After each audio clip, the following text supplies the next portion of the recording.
particular issue in the public domain had. So he divided it up into these different stages. Stage one was the beginning, before people really started to realize it was a problem. It existed, but wasn't in the public consciousness. Then suddenly people started realizing there was a problem and that they needed to do something about it. There's a lot of enthusiasm about it, so that's stage two up there. And then it entered into the third stage, which was when people started to realize, well, you know, this is a problem, it's going to cost an awful lot, it's probably going to involve some major changes in society even, and so the enthusiasm started to wane very gradually, and then that carried on. So in the fourth stage there was a decline of interest even further. People realized it was probably too expensive to address, too difficult, so they lost interest in it. And then the fifth stage, of course, was the post-problem, where it sort of disappeared from the public consciousness again. And it just made me think, well, is the REDD issue, REDD plus, whereabouts is it on this curve? And if it is on the curve, then somewhere on the curve, then can we do something about it? So we can think about whether the window of opportunity for REDD is closing. And I'm only posing this as a question rather than an argument at this point. For a number of reasons why that people have put forward why there could be a window of opportunity that is nearing closure. You may disagree, of course, but one of them is the fact that as a proportion, the emissions coming from forest deforestation is actually declining in terms of the total global net emissions. This is not because the problem's gone away, although it's a great way of trying to solve a problem, but the main sources of emissions have gone up. That's the emissions from the fossil fuel sector. So over the period of the project even, which has been 3.5 years, the estimates of contribution of deforestation have gone down from 20% originally, or near 20%, down to a figure near 10% now. Now, part of this is due, of course, to better ways of estimating it, but also the other part is because the emissions from the fossil fuel sector has increased over that time. So you could argue that one way of getting rid of a problem is to make another problem worse. Cap and trade is another thing that's been very slow to develop.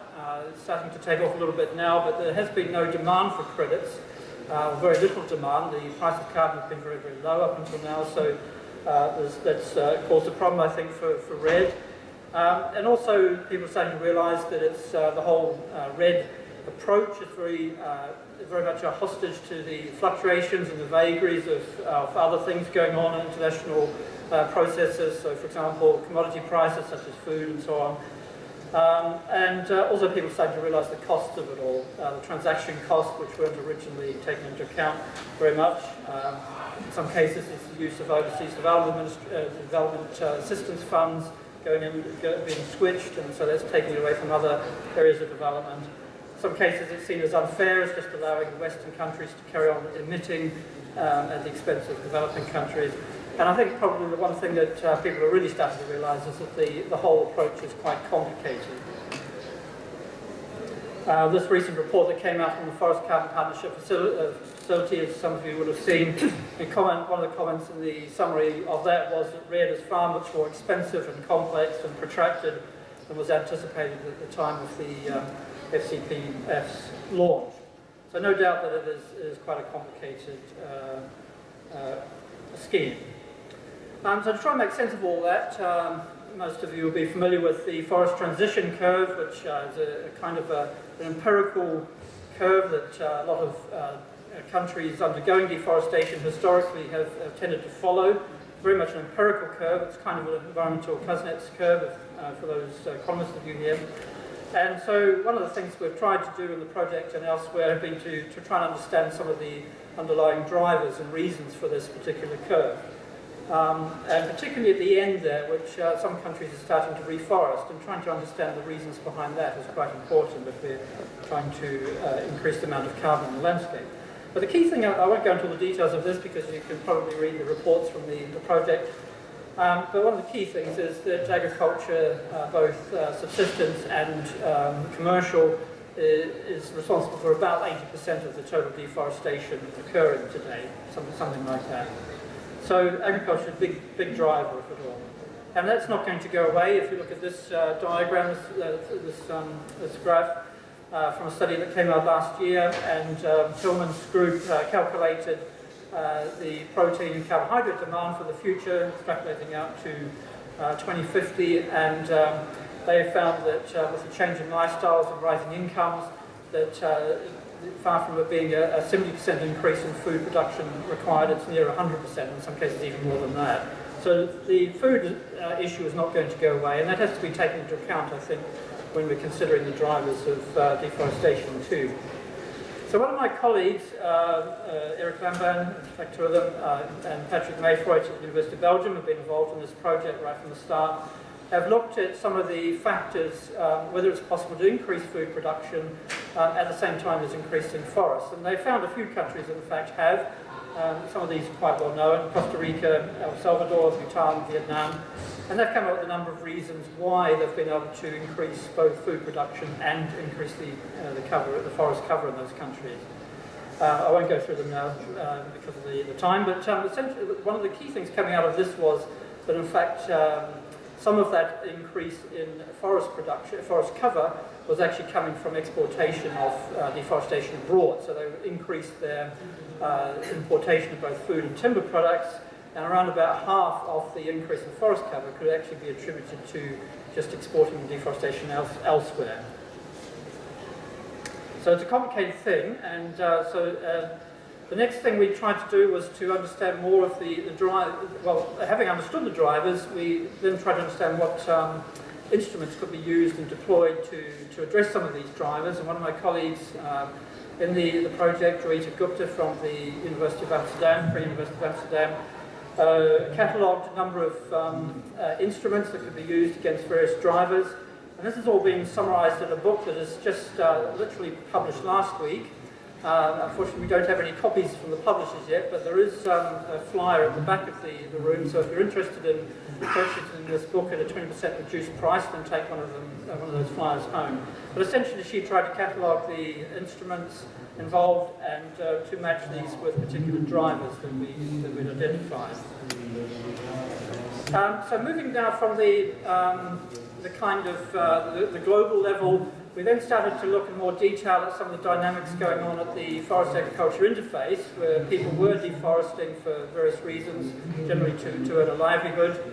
And some of the economic modelling again showed that the system is very complex, that you can't really generalise from one situation to another, and that you really have to take each case and each country, each site within each country by itself and look at it on its own merits. And so some of the work going on within Peru that we had, for example, was using computable general equilibrium models, found that landowners benefited, whether they be present or absentee landowners.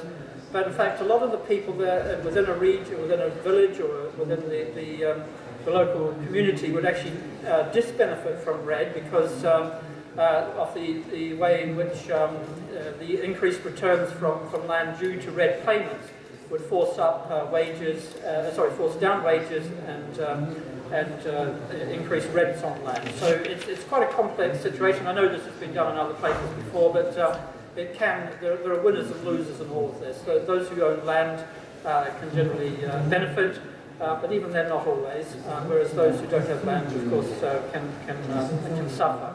So I think the key message out of all of this is that there are no general messages on the ground, I think, that can readily extrapolate from one area to the next, that each one has to be considered on its own merits. It depends on the balance of landowners, landless, the amount of labour available, external prices, the degree which the system is connected to the outside world, and so on. I think one of the things that we started to realise early on in the project then was that it's not a wholly economic story, as perhaps REDD has been, or at least the focus has been largely up until now. But what we then tried to investigate was how other factors, other influences on human decision making could actually be harnessed. And we started thinking about this framework, 4 Eyes frameworks, which some of you have probably heard of before. looking at or trying to categorize factors that actually influence people's decisions. And so we talked about incentives, that's largely economic, although it doesn't have to be, but also things like information and identity, which means how people perceive themselves in their community, belonging, aspects or characteristics of pride and shame, the converse of that, and also the institutes and the institutions and the trust that they might have in those institutions.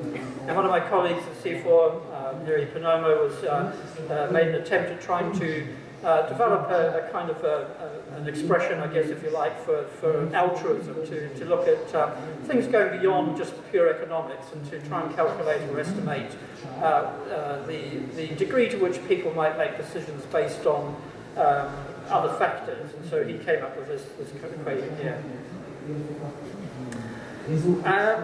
It became, I think, apparent during over the length of the project that we really need to have to think of things in a systems way, particularly relating or realizing that it's a socio-ecological system we're dealing with people involved, biophysical processes going on, and social and economic processes as well. And so it's not just enough to consider only just the economics or just the biophysics, but to think of everything, and across the whole landscape as well, not just a forest focus, because given that the large driver or major driver of deforestation is agriculture itself, then of course we need to consider the drivers on that. And so we've tried to categorize here in this diagram that you can see the linkages between agriculture, between forests, between wetlands, and also between the communities. And there are flows of information between all of these, and flows of material as well, so carbon, nitrogen, and other things too. So if you press one of them down or try and manipulate one, then it's going to have some influence on the other. If you try to reduce deforestation, then it's just going to push agriculture somewhere else. So we have to think of all these linkages somehow. Intensification was one of the things we considered. So the idea here, it's been around for a long time, from Norman Borlaug back in the 60s or so, was the hypothesis is that if you increase or intensify agricultural production, then you relieve pressure on the forests, because you are producing more from a given piece of agricultural land.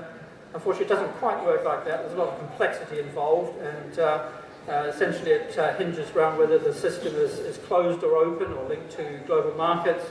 If it's a closed system, then yes, it can have an effect that if you increase production on one particular area, you're producing more food, people can consume that, and therefore there's less need to clear forests to do that. But however, if it's linked to the global system, often, particularly if you're dealing with an increase in commodities, then obviously if there's increased production in that particular area, that increases the profitability and therefore induces even more clearing. And then you've got things like people moving in and out of the system as well, which makes it even more complex. So it's not as simple as we think it is at first glance. So just to summarise then, in the last couple of slides, I just posed the question here, well, what has REDD achieved so far? And these are just my thoughts based on the experiences we've had with the project. You may think of others, or you may even disagree with some of them, but I think it has given us a much better idea of the drivers of deforestation. We understand, I think, more of the processes going on both at the global level and the local, realise that there are underlying drivers as well as proximate ones, very close to the scene of deforestation. I think we've made a lot of progress in the methodologies involved in measuring deforestation and greenhouse gas emissions and changes in carbon stocks. And Lou Vachot will be talking about some of that shortly. We've made progress on estimating baselines and reference levels, MRV, and getting better figures for emissions from tropical peatlands in particular. As I've been saying, I think we've realised that it's a landscape problem, not just a forest problem, that we need to consider all the other land uses and the linkages and trade-offs between them, and how to deal with these underlying drivers in these other sectors. I think we've started to realise too that it's not all economics. That's of course a large part of it, there's no doubt, but there are other things as well, and Minor will be talking about some of that in his talk, that there are a range of solutions needed. And I think most of all, it really has created an awareness of tropical forestry in general amongst the global population. I think starting to emerge a concept that global forests really do belong to us all, and not just to the particular countries they happen to be situated in. This concept of the global forest. So lastly then, I just wonder whether it's possible, going back to that slide I had right at the beginning, where I talked about the forest transition, and particularly that bit at the end where it's starting to come up again. Can we actually, at the global level, try and promote a global forest transition? And I've listed a number of items there which I won't go into details about, but through the different classifications of forestry, the different types of trees, where trees are grown, can we actually start to increase the forest cover globally again? So we can look at things we can do to the natural forests themselves, natural regeneration, plantations, promoting agroforestry in the forest margins where there's agriculture going on at the moment, but we can perhaps get synergies between growing trees and agriculture there. And then can we also increase the intensification of agriculture as well to relieve the pressure on the forest? And then on the demand side, can we create a demand for carbon credits with better cap and trade systems, tighter caps, and therefore increase the price of carbon, which may provide a better incentive for people to invest in carbon. And then also changing people's perceptions and preferences for consumer products from the forest itself, but also from the agriculture that surrounds it. So buying food, for example, that only comes from sustainable sites. So that's all. That's all I've got to say.